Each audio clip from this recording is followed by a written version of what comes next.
Rin. And we're here at Commonwealth Holistic Herbalism in Boston, Massachusetts. And on the internet everywhere, thanks to the power of the podcast. Woohoo! Yes. We're continuing on our Herbs A to Z series. Remember, this isn't every herb in the entire alphabet. This is just a selection of herbs that we keep on our shelves and that we work with really frequently. We want to have them close to us. Yeah. So today we're talking about Rhodiola and Staghorn Sumac. Yeah. Pretty exciting. Are they two of our favorite herbs? They are, but they do not go good together. They're not quite as favorite as some of the other favorites we've been talking about recently. No, but... well, you know what? That isn't actually accurate. They are favorite, but they have really specific application. Like, it's like Cookie Monster. You know, when we were kids, Cookie Monster just ate all the cookies and got crumbs everywhere. But they updated Cookie Monster lately, and now Cookie Monster sings this song about how cookies are a sometimes food. Yeah. And I feel like both Rhodiola and Sumac are kind of like that. Cookie Monster still loves cookies. Don't get him wrong. He loves them. Indeed. But they're sometimes food. Sometimes. And, like, I love Rhodiola and Sumac. But they're sometimes... Sometimes herbs. Yeah, they're sometimes herbs. All right, so that's our topic today. I wanted to take a quick minute and point out that if you... dear listener, if you, dear listener, are tired of just having us as a voice in your head, then and perhaps you want to like converse with us and ask us questions, then you can do that. If you want to ask us questions, you need to enroll yourself in one of our courses. You are invited to. Yeah, indeed. Any course or program that we offer, yes, including the free ones, will give you access to Q&A sessions. You'll get access to twice a week live question and answer sessions with us, and occasionally with a couple of our other faculty members as well. And you also get access to the entire archive of our past Q&A sessions. And there's a lot. There's like 200 hours or I don't know, it might be 250 hours of past sessions. It's a lot is what we're saying. You'll be busy. And you say, wow, that's amazing. And you're very excited. Yes. Yeah. Yes. So if that sounds good to you, then you can find everything we offer at online.commonwealthherbs.com. Online.commonwealthherbs.com. That's the place. All right, before we jump into the herbs, we're going to remind you that we are not doctors, we are herbalists and holistic health educators. The ideas discussed in this podcast do not constitute medical advice. No state or federal authority licenses herbalists in the United States, so these discussions are for educational purposes only. We want to remind you that good health doesn't mean the same thing for everyone. Good health doesn't exist as an objective standard. It's influenced by your individual needs, experiences, and goals. So, keep in mind that we're not attempting to present a single dogmatic right way that you should adhere to. Everyone's body is different, so the things that we're talking about may or may not apply directly to you, but we hope that they'll give you some good new information to think about and some ideas to research further. Finding your way to better health is both your right and your own personal responsibility.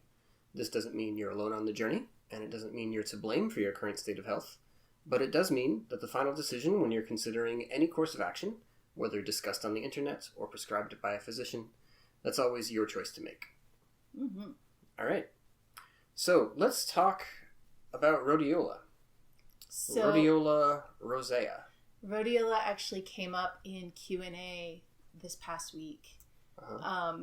And it was really funny because a student was asking about Rhodiola, and Rhodiola is an adaptogen, and it's a fairly stimulating adaptogen, and we're going to talk a lot about that. But this student was asking her question, and she was saying, well, I know, row, Rhodiola, your boat, but I just still have this question.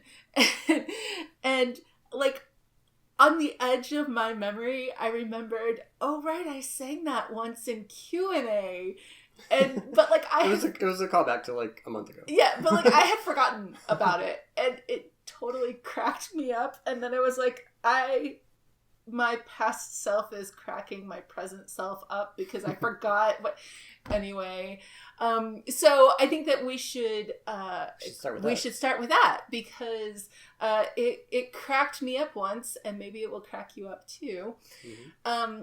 But starting off now, listen, if you've studied herbs for a while, you probably know what adaptogens are. If you've never studied herbs, then adaptogen might be the only word you know about herbalism because they're a very 2023 kind of capitalist, late stage consumer society kind of herb, right? Mm-hmm. Adaptogens are herbs that help you handle stress better. Now, it's a really broad category of plants. And so some herbs help you handle stress better. And the definition of that is they restore endocrine nutrition. They build up endocrine function in your body. They're not going to really give you a ton of energy. They just replace what has been depleted by capitalist society, whatever, working too much, overproduction, whatever. So that's one end of the spectrum. The other end of the spectrum is just shy of a 5-hour energy drink. And so, and I mean, 5-hour energy drinks typically do have at least ginseng in them. And also a ton of caffeine. So, but my point here is that some of them are really stimulating and you definitely should not take them right before bed unless you're trying to stay up all night, in which case you should definitely take them right before bed. But it's not that they have caffeine in them. 5-hour energy drink does, but adaptogen doesn't. Adaptogens don't. It's that they have a very strong stimulating effect on the body in a different mechanism than caffeine, but still in a way that will really be zingy for you and will interfere with sleep and stuff like that. Mm. Now, you can see where those are probably the most popular ones because most people are I'm really stressed because I'm working way too hard and there's no time to rest and I can't take a nap and I can't, I just have to keep working. So I need an herb that's going to help me keep working. Coffee's not doing it anymore. Hmm. And so they grab for something like rhodiola and that will keep them going.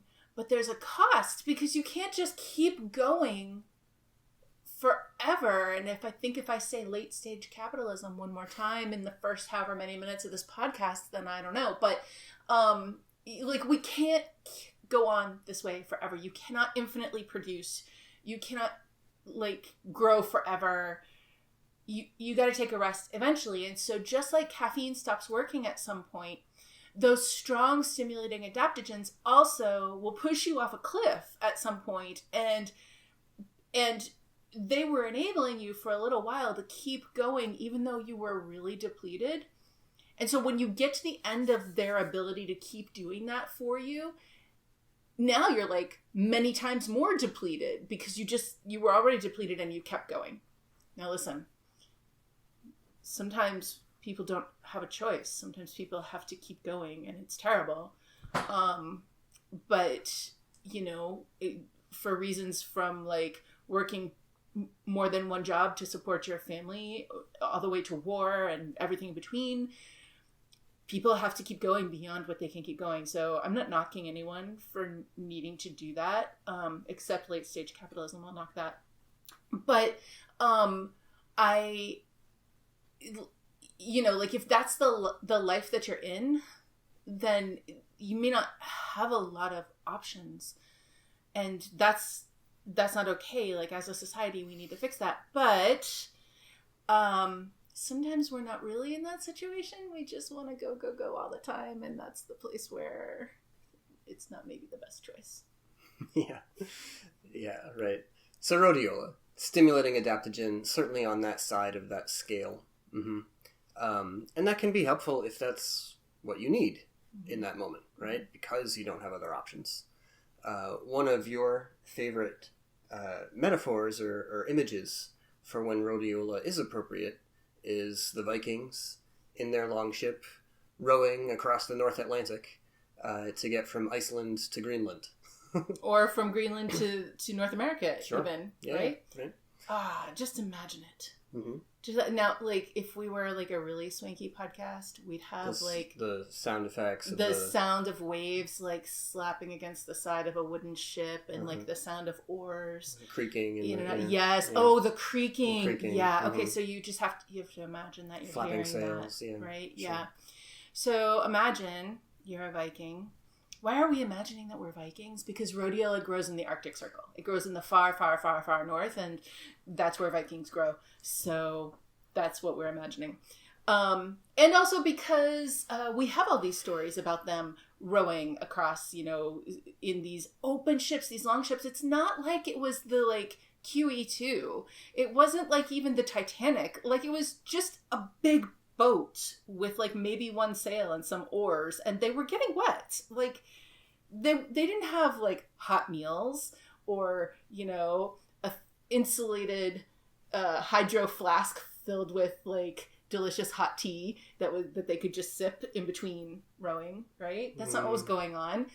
It was gray, it was damp, it was cold, it was foggy all day, and they were rowing, and tomorrow the menu looks exactly the same. And so just imagine this, day after day after day, just believing that you're going to get to land at some point, and you're probably going to do this for like a month. Okay, doesn't that kind of also sound like, the daily grind? Yeah. So, if you were this Viking in that situation, you would be really, really happy to have rhodiola, right? Have a little root tucked into your pouch. You can pull that out and chew on it as you go through your day. Help you to feel a little more energetic, right? Happy to get there. Yeah. So this is the image we get with row rhodiola your boat.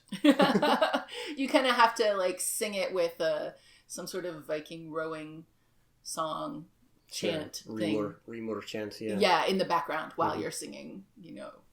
Totally. I'm not going to sing it for you. You just have to imagine it. Okay. We're all imagining it. So also, though, this little imaginary story can help you remember a lot of things about rhodiola.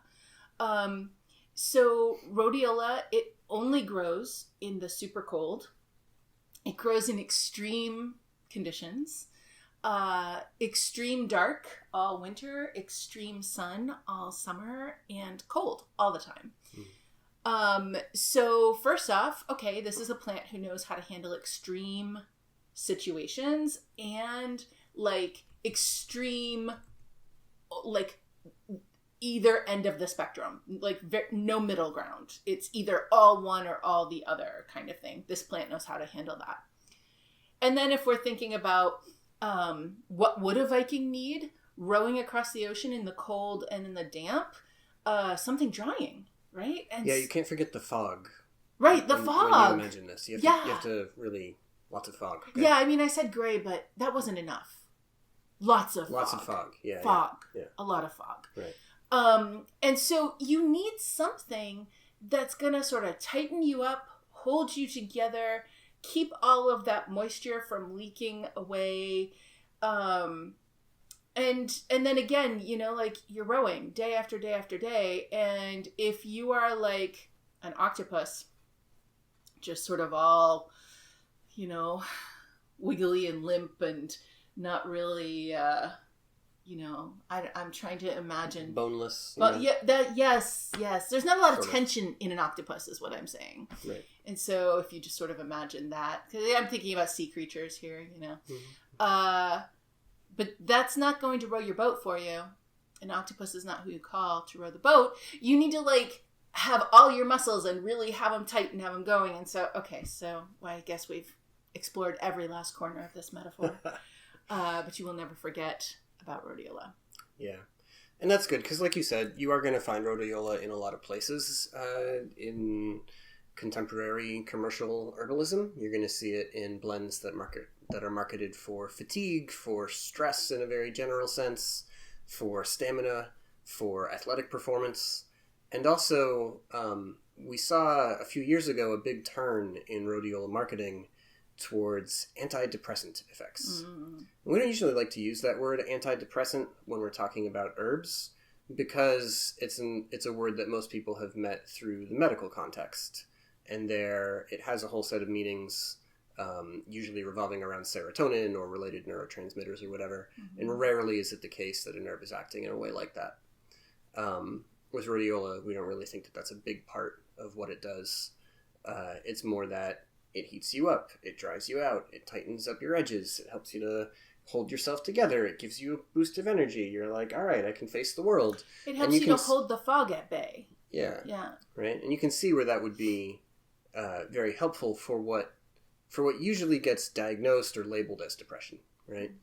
We like to emphasize that depression can manifest in lots of different ways according to a person's constitution and their individuality and so on. And not all depression looks the same. But the kind of stereotypical, like, melancholic, phlegmatic type depression, a lot of cold, maybe some dampness going on, heaviness, those kind of feelings in your body, in your emotional self, right? Then yeah, rhodiola is going to help there. But again, it's a stimulant, and you can use it like a credit card. You can use any stimulant like a credit card. And I do mean the word use here. You know how usually when we talk about herbs, we say we're going to work with them, we're going to have a relationship with the plant. Yeah, we try to avoid the word use because it's kind of like exploitation, But a lot of people are using their stimulants, truly. And so, there's always a limit to that. There's a point at which, regardless of how much stimulus you throw into the body, it can't sustain that forever. And so there can be a crash, or there can be a manifestation of the problem somewhere else, right? If you're going to rhodiola yourself out of your fatigue feelings, maybe it's going to turn up as anxiety. Maybe it's going to turn up as a gut problem that won't go away, or some kind of nervous tremor or something like that, And this herb is strong enough that you can generate adverse effects from it. You can heat somebody up too much. You can give somebody insomnia. You can give somebody anxiety. Right? You can dry them up too much. You could, yeah, absolutely. Right? This herb, we think about it with the Vikings. We think about it in the context of Iceland, because that's where we've hung out with it in person. On the cliffs and at the rocks and everything. If you prefer, though, you could have some Siberian examples, Northern Canada examples, right? You can have those too. Yeah, absolutely. But many of those are watery places, damp places, especially Iceland, It's kind of surrounded by water, obviously. But also, just the air itself is really, really damp. Yeah. And it rains most days. Yeah. And, and there's fog and everything. So there, as long as you actually go outside and you're not only being, breathed on by air conditioners all day. Well, heaters. Heaters, yeah. You can take rhodiola, and it's going to be pretty easy to sustain as far as the dryness goes. Right. It's not going to, it's funny because I was talking to Anna Rosa, who is a Icelandic herbalist, who's a friend of ours. And I was talking about rhodiola being really drying. And she was like, no one has ever said that, ever. Well, her context was Iceland, where it is really damp all the time. So that made perfect sense. People, even people who run dry when they're in Iceland, you're sort of it's pretty damp here, Yeah, totally. Yeah.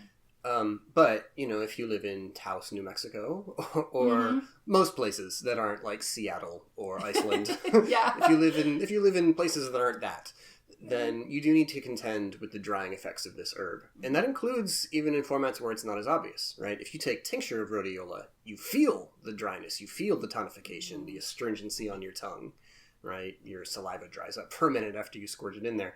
Okay, but if you swallow a capsule of rhodiola, you might not perceive that drying effect. Not in the moment of swallowing the capsule, but over time, it will accumulate in your body and you will begin to feel... Why am I more itchy? What's going on? What's going on? Why am I dandruff again? That kind of thing. Yeah. So be aware of that, and that's a good general idea. If you're going to work with rhodiola, even as a capsule, find a place in the rest of your day to insert some demulcent. Get some fennel in your tea, get some marshmallow leaf into your drink. Find some way to get a demulcent mix into you, or just eat a lot of asparagus. I guess maybe that would do it. Okra, asparagus, okra, seaweed. Yeah. Okay. Yeah. Broth. Yeah. I mean, but on the other hand, if you look at places, at least European places, where rhodiola is found, seaweed broth was an integral part of the diet because it was a food that was available. Yeah. Yeah. Totally. So that balancing was kind of already happening both in the environment and also in the cuisine. Yeah. Yeah. Now, we don't say any of this to like say rhodiola is a bad herb, right? Or that it's wrong to take this plant. Like that's not really what we believe either. It really has a very palpable effect, and it can be really wonderful to have this herb when you want it or when you need it. When you need a little bit of extra help to get through a difficult time, or I just plain didn't sleep well last night because whatever, I don't know, there was an explosion down the block and that kind of distracted me a little. These kinds of things. I mean, hopefully it wasn't that. Whatever, but okay, so sometimes you're just like, look, I just need a little boost to get through my day, and that's fine. Do be cautious that it's not every day, right? All the time, forever. But sure, sometimes that's really very helpful. It's, you just gotta think about, okay, I'm gonna go through this stressful time, which is sort of the equivalent of rowing across the ocean, and when I get to the end of it, and it needs to have a finite end, you can't do it forever, then I'm gonna take a huge rest. Maybe I like to use the example of like an accountant in April. Well, not actual April, because tax season for accountants starts a lot earlier than that, but it's like, say, January through April 15th, right? And so if you're an accountant, those months are super unfun for you. But then April 16th, hopefully, you get to like lay on the couch for a month. Okay, probably not an actual month, but boy, that would be nice. And so if that is your kind of situation, and you're just really pushing to get through, but then you're going to take a vacation and you're going to rest on that vacation. You're not going to like go climb Kilimanjaro. You're going to like rest. That's the best way to do it. Or if it's shorter term than that, like, oh, this week is just really rough, but I'm going to sleep through the entire weekend. Yeah, that's great. That's fantastic. Mm-hmm. One last thought on rhodiola. Be picky about sourcing. And that is going to mean that you must be prepared to pay what it's worth. Yeah. Mm-hmm. Yeah. So the issues with sourcing here are the same as they are for any medicinal plant. There can be habitat issues, habitat loss problems, and there can also be over-harvesting issues, especially for wild populations. Because, this is an herb that does grow wild, and that can be very valuable. It can be cultivated. It's not the easiest plant to cultivate, but it's not impossible. It's difficult. And it takes a long time to get set up, so it requires a lot of upfront investment. Right. Right, like you're going to start growing rhodiola now, and 5 years from now, we're going to dig and sell the first harvest. Right. What are we going to do in the meantime? Yeah, exactly, exactly.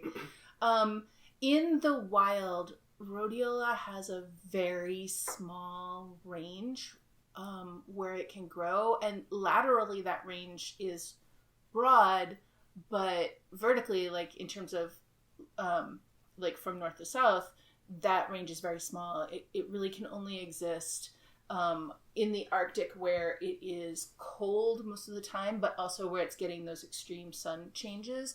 And of course, that is habitat that is super threatened right now across the world. Right. The equator and the poles are experiencing greater changes in the course of global climate change compared to a temperate zone, like where we live. Mm-hmm. Mm-hmm. Although our changes are pretty big too. We've got plenty, right? Yeah. So, yeah. Sure. But if where you are, you're thinking, oh no, I'm definitely seeing changes in the climate, in the weather, then it's much worse at the poles and at the equator.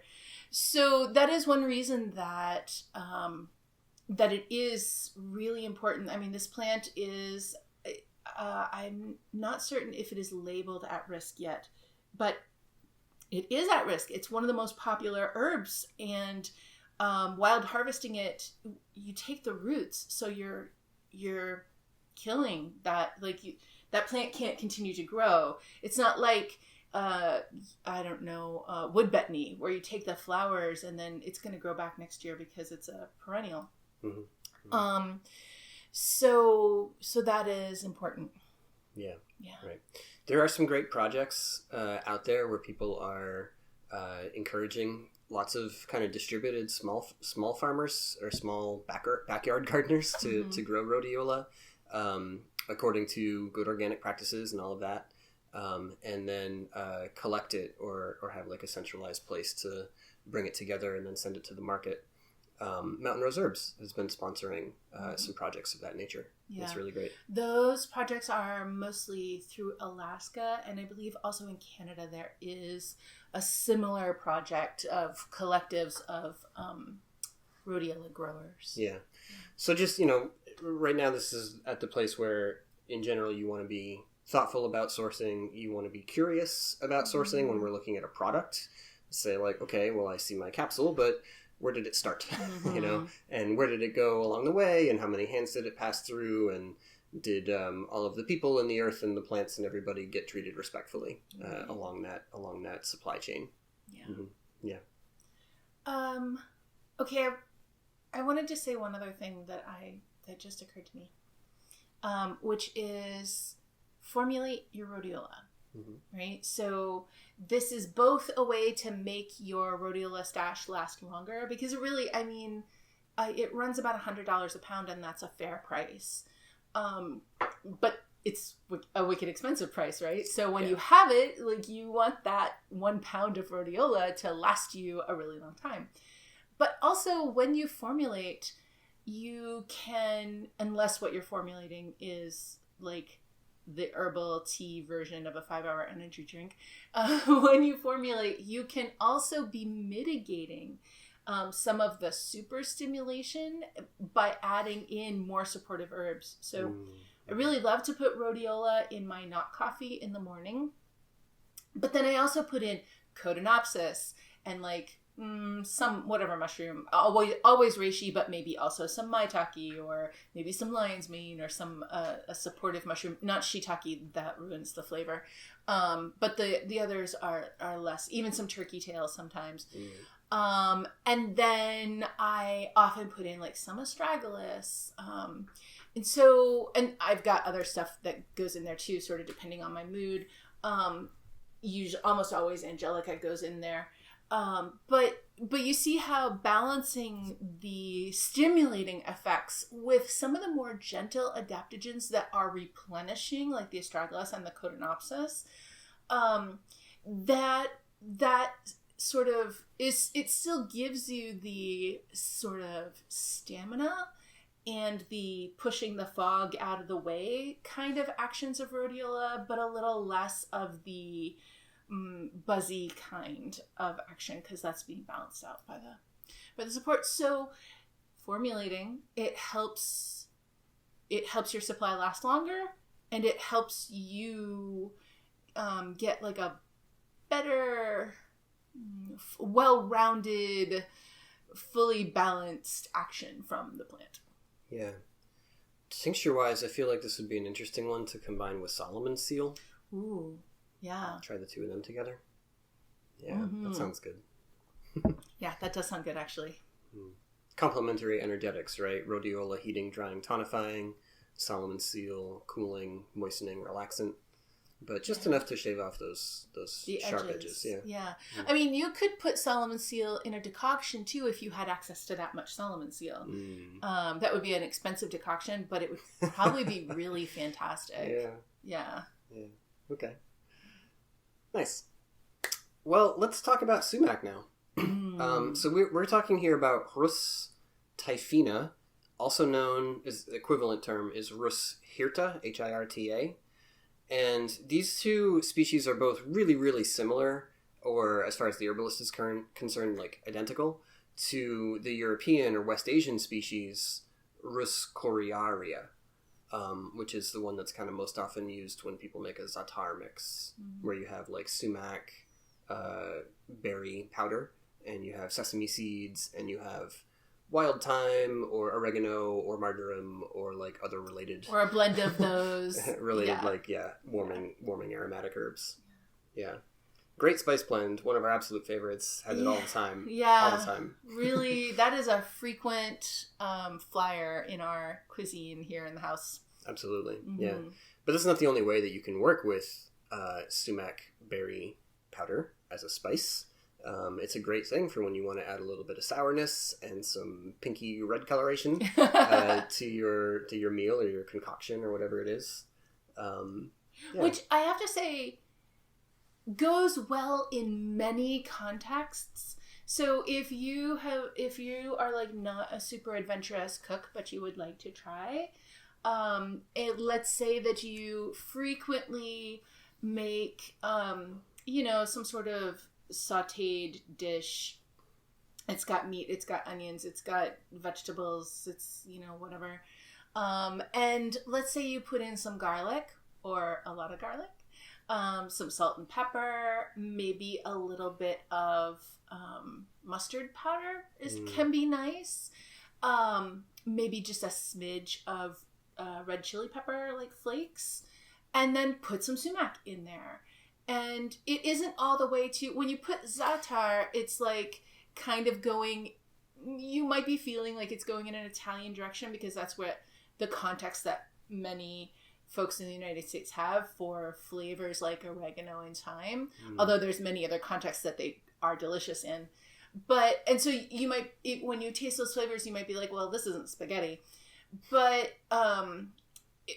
just the sumac by itself, but then with the garlic and a little mustard and the little cayenne and the salt and pepper, that could make a really nice blend. And if you're just sort of branching out into spicing, that could be lovely. Yeah. Yeah. It's a different sour compared to like, citrus or even the sour you get from like hibiscus or rose hips. It's closer to those. They're all like red sour herbs together. Yeah. And we do like to make red tea sometimes, where we'll take, so it would be rose hips, sumac berry, goji berry, schizandra berry, maybe some elderberry as well could go in there. Even though it's not really red, that's okay. Mm-hmm. The hibiscus. And hibiscus. Yeah. All these red things. Yeah. And they're, it is pretty. It is like an appealing color. You could add a touch of honey to it, and now you're going to get like a sweet sour situation. Mm-hmm. This could be appealing to people who are a little skeptical about herbal tea. This is a good thing for like if you have a room full of kids and you want to give them something a little better than Kool-Aid. Yes, a lot better than Kool-Aid. Yeah, that can be nice.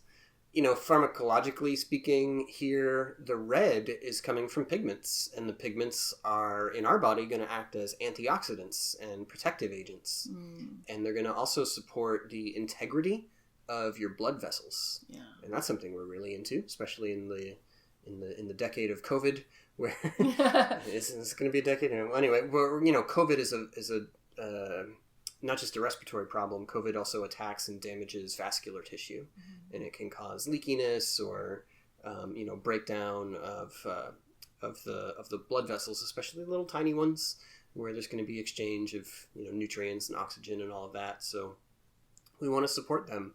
We want to keep those structures healthy, and red tea is a great way to do that. Yeah. I really appreciate, all of those different reds have different flavors. It's kind of like bitter. All the different bitters have a little bit different flavor profile. All the different sours have a little bit different flavor profile. And so I don't really like rose hips. I don't know, they have like something in the flavor that isn't quite sour enough. It like is kind of weirdly a little bit sweet. I don't know. They're kind of a weird flavor. And I find sumac to be like the ideal sour. But everybody has different tastes. And so it can be really fun to just experiment with all the red sours. Because the red pigments are going to give you many of the same actions across those plants.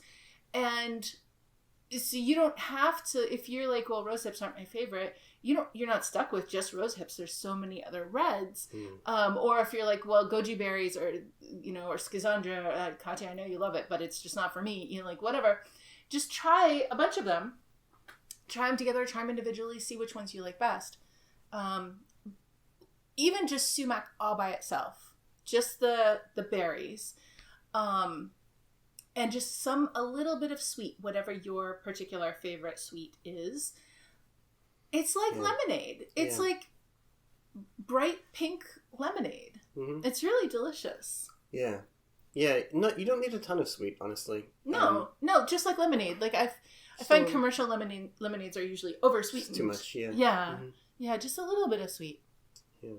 Yeah, really nice. So those berries are, antioxidant, they're protective, they're supportive, they're anti-inflammatory, all the stuff we would expect from any berry that we happen to work with. Probably also including some improvement in blood sugar regulation. Yeah. And that, it's not just a red berry, it's also a sour red berry. And so that makes it closer to something like schizandra, which is maybe a little better known or has a little longer reputation for helping with blood sugar dysregulations. But if you ask Kat Meyer, she argues that sumac berry is almost as good as schizandra for those purposes. You can equate it to cranberry, too. Like, if you live in a part of the country that cranberry doesn't live, Staghorn sumac grows in most parts of the country, and so this might be something that you have access to that is easier to get than cranberry. Mm-hmm. I had it and then I lost it. Oh, right, that's what it was. About access to berries. You don't have to have, like, the secret berry from the top of the mountain of the place that's far away from you, right? With the, like, exotic name and whatever else. Red berries are red berries. They all have very similar anti-inflammatory profiles, very similar antioxidant profiles. And so you can get the red berry that grows in your backyard. It's okay. Like, it is just as good as the red berry that grows someplace really far away. And it's carbon neutral. Yeah. We're primarily working with the berries here. So if you're concerned about, like, pollutants in the area, remember that when it comes to heavy things like lead and heavy metals and that kind of stuff, those are most a problem for the root of the plant, and then less so as you go kind of up through stem and leaf and flower and fruit, which is what these berries are going to be. So although we are always going to find the cleanest ground around to gather our plants from, with the berry, you have a little more leeway, and you don't need to feel super stressed about finding something perfectly pristine. Yeah, it has the least amount of uptake of soil pollutants. Yeah. Hey, but it's not just the berry. It's not just the berry. You can work with the leaf of sumac as well. Yes, you can. It's so the berry is astringent, right? You do get a sour feeling. You do get a little bit of that tightening up on the tongue. It's not like an unripe banana. Yeah, don't worry. It's not intense with the berry. It isn't. It is pretty intense with the leaf, though. Mm-hmm. This is a pretty strong astringent. Yeah, this is like put it in your diarrhea first aid kit kind of astringency. Mm-hmm. Yeah, and that, it's not the most glamorous herbalism, but it's important. It is important herbalism. It is the kind of thing that will, get someone to feel gratitude for you and maybe feel a little more interested in herbs after that experience of relief. So don't knock it. That kind of thing can really help. With sumac, it could be a tincture of the leaf. It could be a tea you make out of the leaf. I feel like both of those are going to be effective for a diarrhea problem. Mm-hmm. And why, right? Because, again, they're tightening, they're tonifying, they have tannins in them, which the fancy term is that they cross-link proteins, right? So you've got a bunch of proteins on, like, the surfaces of your intestinal lining and all of that, and so the tannin is sort of like half of it grabs onto this piece and half of it grabs onto the other piece and pulls them together. It's literally a tightening effect. Yeah. And so when you have diarrhea, there's inflammation in the intestinal lining. There's laxity, right? It's too open, and now the water is not being absorbed up and getting staying in you. It's flowing back through and out and down. And so once we've gotten past the point where it's like this diarrhea is serving a purpose, maybe I had some food poisoning, maybe I encountered a pathogen, we want to flush it out and empty it out, okay, that's fine. But pretty soon after your first or second bout, now it's time to tighten things up again and kind of make sure we don't lose too much water. Because that is the biggest risk with diarrhea or any disease that causes that. And I mean, that's still one of the leading causes of death in the world today is people dehydrating to death because of a diarrhea-causing illness. Mm-hmm. So, again, doesn't seem super glamorous, but this kind of thing, in the right context, it could literally save a life. Yeah. And listen, as there are more and more climate events, more and more hurricanes or floods or, whatever, that are impacting the water systems, it is important to recognize that things like dysentery are becoming a part of life for some people again. Like, that's not usually a word that, in the privilege of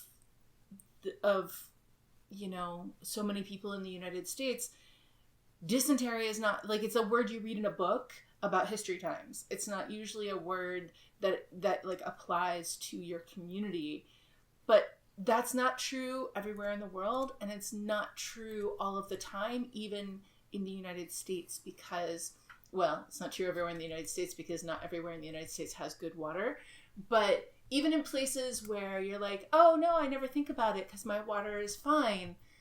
In a disaster situation, water gets disrupted very easily, and now you have contaminated water, you have a lack of water, or like pipes from the sewage system that are broken going into pipes from the water system that are broken, or even just in the case of flooding where there's just water everywhere and nobody really knows what's in the water, but it's all really gross.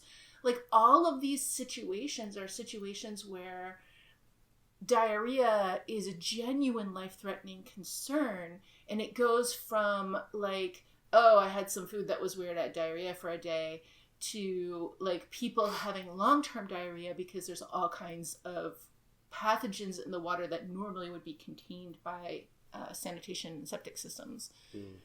So, like, if you look back at the medicine of the 1800s, they valued plants with tannins. I mean, they prized them. They were really like standout herbs in their materia medica. And one of the reasons was that a lot of people didn't have access to clean water. And so dealing with diarrhea came up a lot in that period of time. So there you go. Not a fun topic, but a genuinely life-threatening topic in many situations that you might not have thought of, but you might have to think of at some point in your life. Yeah.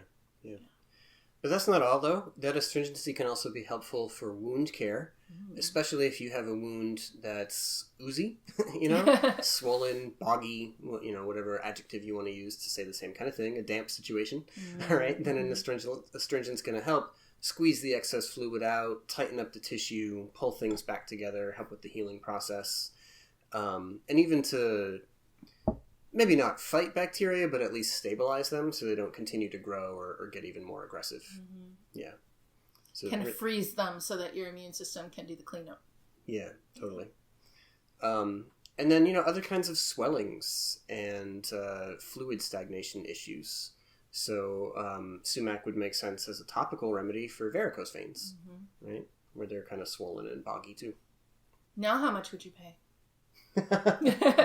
You don't have to, actually, because, like I said, sumac grows in so many places, and it's a very distinctive plant. We are looking for the one that has the unicorn horn, right? Like the berries that grow on the staghorn, right? It is the berries that grow on or rhinoceros. You could think of it in terms of rhinoceros too, if you want. But just that big, bright red horn of berries, and the leaves are also very distinctive. They're almost like an enormous fern, like a really, really big fern in terms of their arrangement. Yeah, it's a really big compound leaf. Does have a terminal leaflet, but Yes, well, like 17 to 21. Yeah, they're big. They're really big. Yeah. And so you might not feel a lot of confidence identifying it just by the leaf. But the thing is that there's almost always leftover from last year horns. So even if it's spring and you don't have the flowers or berries to look at, you probably have some of last year's still on the tree somewhere, to help you confirm that, yes, in fact, this is what you're looking for. And although sumac trees can grow quite tall, they typically are fairly shrubby, so you can also usually reach the leaves, and that's handy. Yeah. Yeah. Right. Yeah, it's not always that the flower clusters or the berries are up there like taunting you because they're so far out of reach. Yeah, like with linden. Mm-hmm. Yeah. Yeah, it's funny to me that this plant is sometimes considered invasive. I mean, even here in New England, despite the fact that it is a native plant here. And it's really just, I think, an indicator of the way that term is really similar to weed, and it's pretty much just, I don't want you here right now. Yes. You know, there's usually like pretensions to more nuance than that, but in actual practice, like on the ground and in the dirt, a lot of the people carrying the invasive dogma there they're really just a matter of saying, I don't want that there right now. It doesn't look pretty to me. Than anything else, yeah. Mm-hmm. It doesn't fit my fantasy idea of what this piece of land should look like. Right. Yeah. So, it is an abundant plant. I'll say that much. Yeah. But again, that's nice when we have a plant with a lot of medicinal value to it that can also be a food, that we can work with different parts of it. It's a very sustainable plant. How about that? Yes. Yeah. And even if you think about historically, like living through the winter in New England and thinking about, okay, well, yeah, you preserved vegetables and preserved some fruits, like apples maybe in the cellar or jam or whatever. And obviously I have 1800 or 1700 on the brain. But even further back, like native people were preserving food for the winter too. Yeah. And so if you think about, though, always one of the things you have to think a lot about is, how am I going to get vitamin C in the winter time? And of course, in history times, they weren't thinking in terms of vitamin C, but they were thinking in terms of, where am I going to get some fruits and vegetables in the winter? Or even something with a sour taste, because we recognize that if you have that taste regularly, then you don't have your teeth fall out, Right, exactly. Yeah. Exactly. And so even if you think about a really low-tech sort of situation where there isn't like a big freezer and you can just have frozen raspberries all year round or whatever, things like sumac berries are super sustainable. They're really easy to carry through the whole winter. In fact, you don't even have to harvest them. They will last on the tree through the whole winter. And usually there's so many of them that the birds don't eat them all. And of course, also pine falls into this category. There's actually way more plants in the winter than barberries, you think. Rose hips. Mm-hmm. I mean, there's lots of ways to do it, but you can't fail to do it, or you run into a problem. Right. And like, look, that was a thing that afflicted many of the European settlers who came over here and weren't familiar with the wild foods and were a little skeptical about eating this unfamiliar berry or whatever, and scurvy. Lose some teeth. Yeah. Okay. Well, that's the cost, I suppose, but it doesn't have to be. And and there is that knowledge in the indigenous herbalism of any place, of anywhere, like not just the North, either America or whatever, but like any old enough tradition or long enough practice is going to involve, make sure to get some of this in the wintertime. Yes. Make sure to get some of this on a regular basis. Make sure to preserve some of this so you've got it through the lean seasons. Mm-hmm. Whatever climate it is, there's always like a season that you have to be prepared for, and there are always cultural traditions in how to do that. Yeah. Okay. Before we go, I wanted to just put in a little plug for our neurological and emotional health course. And to try to make a connection to today's topic, I would say that, sometimes we do work with astringent or tonifying herbs for that emotional echo of that effect. And that would look like squeezing the watery emotions out of you, or helping you do that. Because sometimes you're like, I just need to cry and like wring myself out real good. and get all... Sometimes you just don't want to. Yeah. And if you don't want to, then maybe you can take some Sumac or some Rhodiola and kind of have that happening internally and get a little excess watery nature out of you. I find that Rhodiola does that for sure. Mm-hmm. I don't like to cry, and I am a person who cries really easily, and I hate it. I hate it as much as I do it easily. And yeah, Rhodiola does help me just keep it together, keep moving forward, for sure. So if you feel like you're melting into a puddle, then these herbs can kind of tighten you up and hold you together. So that's great. But what if you don't have watery emotions? What if you have fiery ones or airy ones or like heavy, thick, earthy emotional patterns going on, right? Well, then you need this course. You need our neurological and emotional health course. It's a user's guide to your nerves and your emotions, including the difficult ones and the dark ones and the bright ones as well. We talk about happiness. Yeah. You're allowed to be happy. It's okay. Yeah, it's good. It's good. But, this course is where we share our herbal strategies for addressing both like neurological, like the physical nerves, and also psychological health issues. And of course there's a ton of overlap and fuzzy boundaries and back and forth movement between those, but herbs are not bound by these categories, and so they work on your body, your nerve, your emotion, your mood, your spirit, all at the same time. And so they're really well suited to that kind of need. That course also includes a long section about pain management strategies as well, and everybody's going to deal with that at some point, so it's good to have that in your herbal toolkit. It's good to have it there. Mm-hmm. And of course, like all of our courses, you get lifetime access.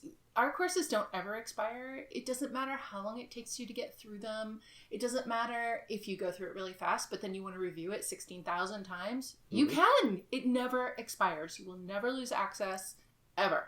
So that's cool. As long as there's an internet, we will be there for you. Yes, exactly.